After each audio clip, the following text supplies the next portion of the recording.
बिस्मिल्लाहिर्रहमानिर्रहीम। अस्सलाम वालेकुम। सुपर डेली न्यूज़ चैनल में आपको अगेन वेलकम करती हूँ। आई होप आप सब खैरियत से होंगे। आज मैं आपके लिए बहुत ही ज़बरदस्त ऑफर लेकर आई हूँ जो सबको पसंद आने वाली है। हर घर की ज़रूरत है एलईडी टीवी, लेकिन महंगाई की वजह से ऐसा मुमकिन नहीं हो पाता।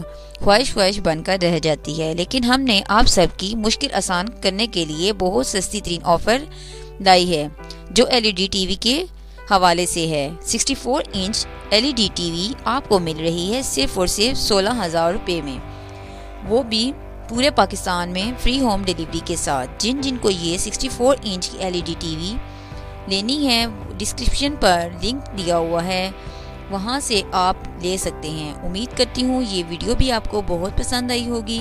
मज़ीद अच्छी खबरों और ऑफर्स के लिए चैनल को सब्सक्राइब करना ना भूलिएगा। अल्लाह हाफिज़।